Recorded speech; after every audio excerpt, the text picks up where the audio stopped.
Bom dia, meninos. Tudo bem? Bom dia, professor. Bom dia. Como é que foi o feriado? Foi bem?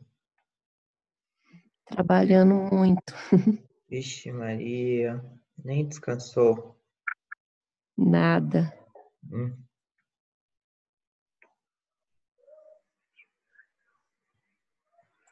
Professor, eu queria tirar uma dúvida em relação à aula passada, teria como? Diga. Naquela parte lá de divisão aferente e eferente, Hum. lá naquela tabelinha tá mostrando que o senhor passou na aula, tá falando que a divisão aferente e eferente é só no sistema nervoso periférico, mas ela acontece só no, no central também. Não, no central só vai do central para a periferia, né? Na maioria, né? Então, mas então a divisão aferente e eferente só acontece no sistema nervoso periférico. É porque geralmente quando vai da periferia para o sistema nervoso central, quem faz essa comunicação é o sistema nervoso periférico, né? Então, geralmente, o sistema nervoso central, ele recebe do periférico e ele sempre manda pros órgãos ou então para o próprio sistema nervoso periférico, né? Entendeu? Entendi. Né? Então, quando ele está, quando a informação ela vem do tecido e vai para o sistema nervoso central, essa informação ela já vem do sistema nervoso periférico, né? Por isso que a gente usa aferente e eferente só para o periférico, Entendi. certo? Tudo bem? Outra dúvida, Diga. não a aula não. É que eu escutei alguém falando, escutei não, eu vi o povo falando que só vai ganhar frequência se acessar no dia a plataforma. Tem que resolver no dia lá que os exercícios da plataforma para ganhar frequência. Bom, então, assim, cada professor tem a liberdade de fazer do jeito que ele achar melhor, né? Então, o meu, você viu que na minha unidade lá tem uma semana a unidade, do dia tal até o dia tal? Por isso que eu não entendi o povo falando isso. Então, na minha aula, né, na minha disciplina, vocês têm uma semana para fazer. E também as primeiras semanas, eu falei para vocês que vocês poderiam fazer até por agora, até o dia 20, né, que eu ia olhar a frequência sem problema nenhum. Entendeu? Então, o meu vocês têm uma semana para fazer. Tá bom, entendi. Que é aquela semana que está escrita na frente da unidade, tá certo? Então, não precisa necessariamente fazer no dia. Fazer no dia é bom que vocês fazem junto comigo, né? Agora, se vocês não quiserem fazer e fazer em outro dia, não tem problema nenhum. Se quiser fazer antes também, pode fazer antes também. Tá certo? Entendi. Beleza? Bom, gente, acho que a gente pode começar, né? Vamos começar? Podemos? Bom, hoje, né? Como a gente viu o sistema nervoso simpático e parasimpático, né? Hoje nós vamos começar a falar da farmacologia colinérgica, certo? Então a gente vai falar do sistema nervoso mais especificamente do sistema nervoso parasimpático, tá certo? Bom, então é bem interessante, né? Porque a gente vai falar de muitas áreas que o sistema nervoso parasimpático age, né? E apenas em alguns receptores, então é bem interessante, tá certo? Então a gente vai falar de vários mecanismos que ele pode interagir, tá certo? Não sei se vocês lembram da aula passada, né, que a gente viu a fisiologia do sistema nervoso simpático e parasimpático, então a gente vai precisar um pouquinho deles. Qualquer dúvida, vocês podem perguntar que a gente revisa, tá bom? Bom, lembrando que o sistema nervoso parasimpático, ele tem como função, tem aqueles, o simpático e o parasimpático, eles são meios que antagônicos, né, na maioria das funções. E o sistema nervoso simpático é o da luta ou fuga, e o parasimpático é quando você está mais tranquilinho, quando você está mais quietinho. Então, ele vai meio que controlar a sua ida ao banheiro, né? Tanto o número 1 quanto o número 2, né?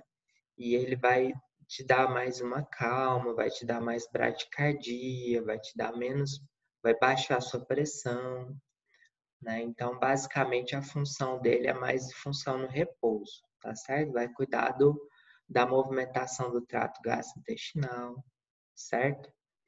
E nós temos dois tipos de fármacos colinérgicos: os parasimpatolíticos e os parasimpatomiméticos, certo? Os parasimpatolíticos, eles são anticolinérgicos, né? Eles quebram a ação da acetilcolina, que é o principal neurotransmissor do sistema nervoso parasimpático. E os simpatomiméticos, né, e o parasimpatomiméticos, eles fazem a ação do colinérgico, né, ou seja, eles aumentam a ação parasimpática. Tudo bem? Aí a gente vai ver primeiro os simpatolíticos e depois a gente vê os simpatomiméticos, tá certo? Bom, só mostrando para vocês, né, aqui uma transmissão nervosa, né, para vocês verem mais ou menos como que acontece, né? Aqui há um neurônio sináptico, né? Um neurônio onde está tendo uma transmissão nervosa e ver mais ou menos como que acontece. Então, lá dentro do neurônio, né, nós temos a síntese da acetilcolina, que é o neurotransmissor que a gente vai jogar na fenda sináptica, né? A acetilcolina, ela é feita de dois pedacinhos, né? A colina e o acetil coenzima A. Não sei se vocês estão vendo na bioquímica já catabólise da glicose, né? A acetilcoenzima A, ela vem da glicose após a glicólise, né? Então, a glicólise pega a glicose, transforma em piruvato, e o piruvato é transformado em acetilcoenzima A. O acetilcoenzima A é transformado em acetilcolina quando eu junto acetil com a colina, né? Aí forma-se, então, acetilcolina. Então, a colina, acetiltransferase, que é uma enzima, catalisa a síntese da acetilcolina a partir da colina em acetilcoenzima A, certo? Posteriormente, a acetilcolina é captada em vesículas, né? E essas vesículas, após, né, a transmissão nervosa, né? Que a transmissão nervosa ocorre uma despolarização do neurônio, que ativa a entrada de cálcio pelos canais de cálcio. Esse canal de cálcio ele vai induzir essa evaginação da vesícula, né, de acetilcolina lá na membraninha do neurônio. Aí esse neurônio vai fazer o quê? Ele vai liberar acetilcolina na fenda sináptica. Tudo bem? Quando a acetilcolina ela é liberada na fenda sináptica, ela vai promover a ação no receptor do neurônio pós-sináptico, né? Aí esse neurônio, ele pode ser ou um neurônio, né, que tem um receptor nicotínico, ou um neurônio que tem um receptor muscarínico. Aí vai depender se ele é um neurônio lá no comecinho, né, no gânglio, ou se ele é um neurônio lá próximo da célula, um neurônio efetor, tá certo? Bom, aí, quando a acetilcolina está na fenda sináptica, ela está ativando o neurônio pós-sináptico e também tem outras funções. Quer ver? Eu não sei se vocês viram isso em fisiologia, mas é uma revisãozinha. Vou pegar a canetinha aqui. Bom, então a acetilcolina está aqui, ela é evaginada pelo neurônio pré-sináptico e ele vai continuar a transmissão nervosa através da resposta de receptores, né? Esse receptor pode ser receptor nicotínico ou muscarínico, né? ou ele pode ser um neurônio, ou ele pode ser uma célula efetora, certo? Bom, tá vendo que o próprio neurônio pré-sináptico, ele tem receptor de acetilcolina, certo? Para quê? Para quando ele tiver muita acetilcolina, ele vai meio que parar essa liberação de acetilcolina, é meio que um controle dele de ver o tanto de acetilcolina que ele está secretando. E a outra coisa que ele faz também é recaptar essa colina, certo? Para quê? Para ele utilizar de novo como matéria-prima para ele liberar no próximo impulso nervoso dele, certo? E para quebrar essa acetilcolina, a gente tem as famosas acetilcolinesterases, certo? Que são enzimas que vão quebrar essa acetilcolina em colina, certo? Para ter a recaptação. Quando eu quebro a acetilcolina em colina, eu vou diminuir a quantidade de neurotransmissor na fenda sináptica, tá certo? Bom, então, como eu falei para vocês, nós temos dois fármacos, né? Os fármacos parasimpatomiméticos, que são aqueles que induzem a ação da acetilcolina, e nós temos os parasimpatolíticos, que diminuem a ação da acetilcolina. Então, geralmente, os parasimpatomiméticos, ou eles são agonistas do receptor de nicotina, ou então do receptor muscarínico, ou então eles inibem a acetilcolinesterase. A acetilcolinesterase não é a enzima que quebra a acetilcolina em colina. Quando ele quebra a acetilcolina em colina, ele vai diminuir a quantidade de acetilcolina na fenda sináptica. Então, se eu inibir a enzima acetilcolinesterase, eu vou ter um aumento de acetilcolina na fenda sináptica, consequentemente, eu vou ter maior estimulação do neurônio, através do neurônio, né, ou da célula-alvo, através da estimulação maior do receptor, porque a acetilcolina vai ficar por mais tempo ali ativa, tudo bem? Então, os simpatolíticos nós temos dois, os parasimpatomiméticos nós temos dois. Ou ele induz o receptor de acetilcolina, ou então ele bloqueia a acetilcolinesterase, que diminui a quantidade de acetilcolina na fenda sináptica. Tudo bem? E geralmente os parasimpatolíticos, né? Eles são antagonistas do receptor muscarínico. Geralmente, tudo bem? Tranquilo? Podemos ir para frente? Mais ou menos. Dúvidas? Pergunta para mim. Nessa parte aí do acetato e colina. Então, o receptor muscarínico, ele só vai receber o acetato? Não. É assim, ó. Nós temos a acetilcoenzima A, né? Que ele é um produto da glicose, né? E aí, lá dentro do neurônio, a acetilcoenzima A é transformada em acetilcolina, né? Aí, a acetilcolina, ela é liberada na fenda sináptica, certo?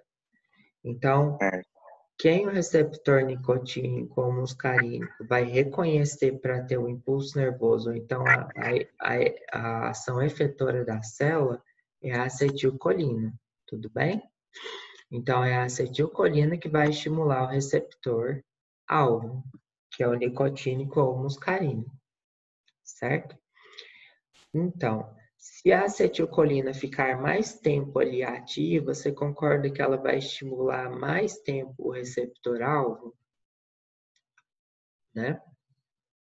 Então, o que acontece? Depois que passa o tempo, né, de estimulação, eu tenho a diminuição de acetilcolina. Isso é fisiológico. Eu não posso ficar com acetilcolina por muito tempo ali, porque senão eu vou estimular excessivamente a minha célula-alvo, certo? E aí, o que acontece? Eu tenho uma enzima que chama acetilcolinesterase lá na fenda sináptica, que ela vai quebrar a acetilcolina em acetato e colina, certo? E aí a colina vai ser recaptada pelo neurônio pré-sináptico. Bom, esse acetato aqui, ó, ele não tem Então, função de neurotransmissor, nem a colina. professor, Hum. essa enzima acetilcolinesterase, ela vai quebrar depois que acabou o tempo de ativação lá dos Depois que passou a sinapse. Ah, tá, entendi. Agora eu entendi. Obrigado. Tudo bem? E aí ele vai recaptar. Então, os fármacos parasimpatomiméticos, eles vão, de certa forma, ou estimular o neurônio, ou estimular o receptor, né? Ou então inibir a quebra da acetilcolina pela acetilcolinesterase, porque a acetilcolina vai ficar mais tempo ativa na fenda sináptica. Tudo bem? Tranquilo? Podemos ir para frente agora? Beleza. Essa parte do pré-sináptico aí, como é que é esse aí? Tipo Esse, assim, é no mesmo caso do receptor sináptico? o receptor pré-sináptico, ele meio que determina o tanto de acetilcolina que tem na fenda sináptica. Para que ele precisa disso? Bom, se eu tenho acetilcolina demais na fenda sináptica, ele vai mandar o neurônio parar de secretar acetilcolina. Tudo bem? Então, ele é meio que um controle, é meio que um feedback negativo, é meio que um controle de tanto de acetilcolina que ele está liberando. Então, para ele não secretar acetilcolina demais, tudo bem? Mas isso é só no caso da acetilcolina ou nos outros também pode? Não, todos os neurônios pré-sinápticos a gente tem receptor no pré-sináptico para controle de liberação. Então ele é padrão, né? Sim, sim, todos têm para ter um controle de liberação de neurotransmissores, tá certo? Entendi. Podemos seguir? Tudo bem, gente? Bom, só para ter uma ideia da origem, né, de cada um dos receptores, né, da constituição, os receptores nicotínicos, eles são canais iônicos e os muscarínicos, eles são receptores de proteína G. Isso daqui não vai fazer muita diferença para a gente, não, mas só para vocês terem esse conhecimento, né? O receptor nicotínico, né, quando ele reconhece a acetilcolina, né, ele é um canal iônico, aí ele abre, né, lá na membrana, e aí quando ele abre, ele permite a entrada de íons para dentro da célula. Quando ele permite a entrada de íons para dentro da célula, tem uma despolarização ali da célula, e é isso que vai promover a mudança celular necessária para ter a ação que a acetilcolina estimula na célula. Tudo bem? Já o muscarínico, né, ele é um receptor de proteína G. O que significa isso? Ele reconhece a acetilcolina. Quando a acetilcolina é reconhecida, né, ele tem uma mudança conformacional da proteína G, que ativa outra molécula lá dentro, que ativa outra molécula lá dentro, e tem uma cascata de transdução de sinal até fazer a função necessária para cada célula que é estimulada por acetilcolina. É claro que cada célula tem uma função diferente estimulada pela acetilcolina, né? Mas basicamente os dois receptores são esses. O nicotínico é um canal iônico e o muscarínico é um receptor de proteína G. Tudo bem? Bom, só mostrando para vocês, né? Nós temos 5 tipos de receptores muscarínicos e, na verdade, é um tipo só de receptor nicotínico, certo? Bom, isso daqui é um pouco importante, ó. Aonde que cada receptor fica? Porque como a gente tem sistema nervoso periférico no corpo inteiro, Se a gente pegar um fármaco que ele é não seletivo, vocês concordam que eu vou ter muito efeito e, consequentemente, muito efeito adverso? Se eu pegar um fármaco que age em todos os receptores muscarínicos, M1, M2, M3, M4 e M5, ele vai causar ações no corpo inteiro, e isso não é desejado, eu vou ter muitos efeitos adversos. Por isso que a gente não usa muitos fármacos que têm ação no sistema nervoso em receptores nicotínicos. Alguém sabe por quê?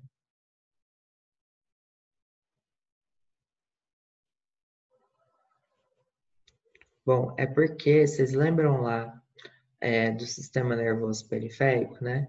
Nós temos um primeiro neurônio, né? Que esse primeiro neurônio contacta com o segundo, e esse segundo vai lá para a célula efetora, não é? Certo?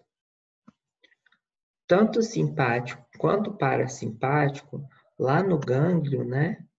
O receptor que tem aqui é o receptor nicotínico, certo? E lá na célula efetora, o receptor que tem aqui é o muscarínico, certo? Se eu pegar um fármaco que interage mais com o receptor nicotínico, ele vai atingir tanto o sistema simpático quanto o sistema parasimpático, né? Então, não é muito interessante. O mais interessante é a gente agir no muscarínico, que aí eu estou falando só de sistema nervoso parasimpático. Eu vou ter menos efeitos adversos, concorda? Porque eu estou agindo em menos locais, né? E se ele for seletivo a um tipo de receptor, se for ou M1, ou M2, ou M3, ou M4, ele vai agir mais localizado ainda, então eu vou ter menos efeitos adversos. Tudo bem? Bom, então é legal a gente lembrar que o M1, o M4 e o M5, eles estão localizados, no sistema nervoso central, né? E nos nervos, tá certo? Então, lembrando, M1, M3, M4, M5, sistema nervoso central e nervos, certo? M2, muito importante, eles estão ligados no coração e nervos do músculo liso, certo? Músculo liso é aquele que a gente não controla, né? São os músculos das vísceras, geralmente. E o M3, glândulas e músculo liso e endotélio, né? Endotélio são praticamente os músculos dos vasos sanguíneos, tá certo? Então, novamente, para a gente não esquecer, M1, M3, M1, M4, M5, né? M1, nervo, M4, sistema nervoso central, M5, sistema nervoso central.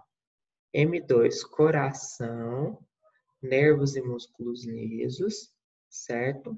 E M3, glândulas, músculos lisos e endotélio, tá certo? Tranquilo? Isso daqui é muita coisinha para decorar, sabe? Mas com o tempo a gente vai lembrando, tá bom, gente? Qualquer dúvida a gente volta aqui no slide e vê novamente, tá certo? Isso a gente não vai decorar de uma hora para outra, não, tá bom?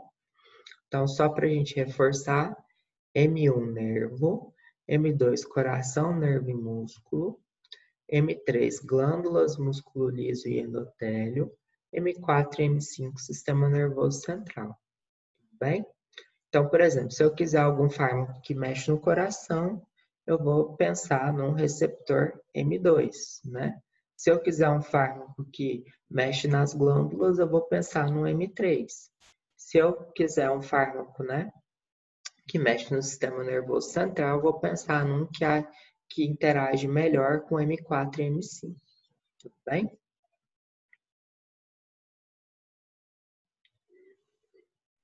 Bom, lembrando um pouquinho, né, quais são os efeitos fisiológicos que a gente tem do sistema nervoso parasimpático nos vários locais do corpo, né? Então, por exemplo, nos olhos, né? O sistema nervoso parasimpático, ele promove miose e contração para a visão de perto, né? Então, ele fala contração do músculo ciliar, que a gente fala, né? Então, o que acontece no olho da pessoa, né? Então, a pupila tá aqui, grandona, né? Quando faz miose, né? A pupila fica pequenininha, certo? Então, ele promove a contração do músculo da íris, né? Fazendo miose. E no músculo ciliar, ele dá contração também, para você focar, ficar com a visão mais de perto. Tudo bem? Bom, no coração, ele vai lá, de certa forma, ele diminui os batimentos cardíacos, de forma geral, né? Mas falando um pouquinho melhor de cada ação, olha só, no nódulo sinoatrial, ele diminui a frequência de batimentos, né? Então, o que é a frequência? É o número de vezes que o coração bate em uma escala de tempo. E a gente chama isso de cronotropismo negativo, porque ele vai diminuir os batimentos cardíacos em um intervalo de tempo. Nos átrios, né, que são aqueles compartimentos de cima do coração, ele vai diminuir a força contrátil. Por isso e aí a gente chama isso de inotropismo negativo. Então, ele vai diminuir o número de vezes, né, dando cronotropismo negativo, e ele vai promover a diminuição da força contrátil e também a diminuição do período refratário. No nódulo atrioventricular, nós vamos ter a diminuição da velocidade de condução, certo? Que a gente chama de dromotropismo negativo, e o aumento do período refratário. O que é essa diminuição na condução? Ele vai diminuir a velocidade, né, de condução do sangue do átrio para o ventrículo. E no ventrículo ele vai dar uma diminuição da força contrária. Ou seja, tudo isso daqui, a gente pode resumir que o coração vai funcionar mais devagar. Ele vai bater mais devagar, né? Vai passar mais devagar o sangue do átrio do ventrículo, ele vai ter menos força de batimento cardíaco. Então, de maneira geral, nós vamos dar uma bradicardiaca com uma ação colinérgica, tudo bem? Então, os receptores M2 que estão lá presentes do coração, eles vão diminuir a pressão sanguínea. Nas artérias e veias, né, nós vamos ter também uma diminuição da pressão sanguínea, né? Só que aí nós temos duas formas, né? Ou é constrição ou dilatação das artérias e veias, tá certo? Quando eu tenho dilatação, né? Como a velocidade do sangue está diminuída, tá certo? Então eu vou ter um aumento do volume das artérias, certo? E aí, quando eu tenho um aumento do volume das artérias sem um aumento da velocidade do sangue, eu posso falar que isso vai me dar uma diminuição da velocidade sanguínea, né? E a constricção, né? Ela, no caso, também ela vai diminuir o volume de sangue em alguns determinados tecidos. Então, isso depende um pouquinho, né? Do órgão e do tecido que está, certo? Mas, de maneira geral, a gente pode falar que tanto o coração como o vaso sanguíneo, né, ele vai dar uma baixa de pressão sanguínea que a gente chama de bradicardia. Tudo bem?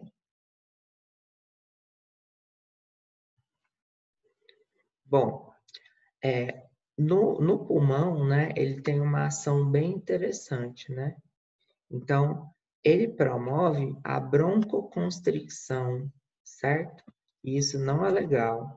Da mesma forma que ele aumenta a secreção de brônquios, que também não é legal para pessoas que são asmáticas, né?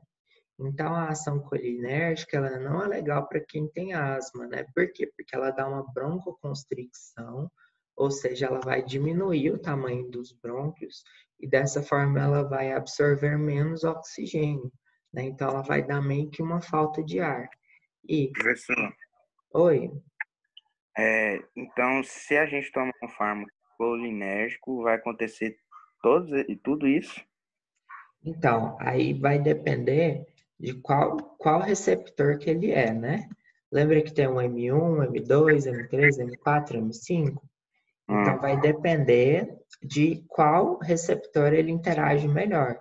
Por isso que é legal a gente ter fármacos que são mais seletivos, né?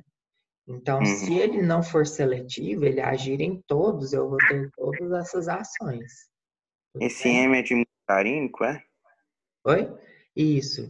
A gente geralmente usa os receptores muscarínicos, que eles dão menos efeitos adversos do que o nicotínico. Porque o nicotínico ele age em tudo, tanto simpático quanto parasimpático, né? E no caso dos receptores adrenérgicos lá do simpático? Então, aí no caso dos receptores adrenérgicos, aí ele tem os efeitos, né? Aí eu tenho os alfa 1, alfa 2, beta 1, beta 2, são outros receptores, né? Uhum, Então, no entendi. caso, se eu estimular colinérgico, eu não vou mexer nos adrenérgicos. Mas se Uhum, eu, por exemplo, se eu agir no nicotínico, aí basicamente se eu induzir ele, né? Eu vou induzir lá embaixo, né? Porque você lembra que lá no simpático, né? O primeiro nervinho lá, né? Ele também tem uma ação colinérgica em receptores nicotínicos. E é esse receptor que próprio estimula, né? Lá na frente a célula afetora com com o receptor é, com receptor de adrenalina, né? Então, se eu parar lá em cima, consequentemente, eu vou parar embaixo, né? Por isso que a gente não usa nicotina, porque ele age tanto no simpático quanto no parasimpático. A gente usa só quando não tem como utilizar outros. Tudo bem? entendi. Bom, então, os agonistas, os colinérgicos, né? Não é muito legal a gente utilizar agonista colinérgico em quem tem asma, porque ele vai dar broncoconstricção, certo? E vai estimular a secreção, né? Que não é muito legal também, porque aí eu vou aumentar a quantidade de líquido no pulmão, né? E a água não absorve oxigênio, a gente precisa de um ambiente gasoso para ter a absorção de oxigênio lá no pulmão. Por isso que, né, para pessoas que têm asmas, né, a gente usa parasimpatolíticos, fármacos antimuscarínicos, bem? Que aí eu vou quebrar essa broncoconstricção e vou diminuir essa estimulação de glândulas brônquicas, tudo bem? Bom, e a ação colinérgica no trato gastrointestinal, né? Lembra que não é a luta-fuga, é o descanso. Eu vou ter a ação no TGI. Então, eu vou aumentar a motilidade, né? Através dos músculos lisos. Eu vou ter relaxamento dos esfíncteres, né? Para ir no banheiro, né? E vou ter a secreção daquelas glândulas todas que auxiliam na digestão celular, né? De todos os órgãos, né? Que tem função lá no trato gastrointestinal, certo? E na bexiga urinária também, certo? O músculo destrusor, né, que é o músculo da parede da bexiga, ele vai ter a contração. Para quê? Para eu empurrar a urina, né, lá para frente, aonde o esfíncter vai se relaxar e o trígono, né, que é aquele músculo perto aquela região da bexiga perto do esfíncter, que vai ter o relaxamento para fazer, para liberar a urina, né, excretar a urina, tudo certo? E as glândulas, né, as glândulas salivares, sudoríparas, lacrimais, né? Todas essas eu vou ter uma secreção, né? Tudo bem? Então, só recordando, para a gente não esquecer, quais são as funções do sistema parasimpático, né? Que são feitas por ação de receptores muscarínicos, né? E colinérgicos, certo? Então, no olho, ele vai dar miose e vai melhorar a visão de perto, porque ele vai dar uma contração da musculatura ciliar. No coração, né, tanto no coração quanto nas artérias, ele vai promover uma bradicardia, ou seja, baixa da pressão sanguínea. No músculo do pulmão, ele vai dar broncoconstricção, ou seja, ele vai diminuir a capacidade respiratória e vai aumentar a secreção através das glândulas brônquicas. No trato gastrointestinal, ele vai induzir a digestão e na bexiga urinária ele vai induzir a excreção da urina, tá certo? Recordando um pouquinho, a gente tem os receptores M1, M2, M3 e M4. Vamos recordar um pouquinho aonde que cada um está. Receptor M1 está nos nervos, certo? M2 está no coração, nervos e músculos lisos. M3 está nas glândulas, músculo liso e endotélio. E M4 e M5 no sistema nervoso central. Certo? Então, quando no trato gastrointestinal, nos pulmões, pulmões, né? Tanto faz, nos pulmões, né? Então eles podem ter tanto de receptor M2 e M3? No pulmão, você fala? Pulmão e no gastrointestinal, na bexiga, eles são músculos lisos, não são? Sim, sim, sim. Pode ter sim, pode ter sim. Bem, Beleza. no caso para pulmão, né, o interessante é o M3, né? Que o M3 é mais específico só para o pulmão, né? A interessante seria o M3, né? Mas tem M2 também. Bem, Entendi.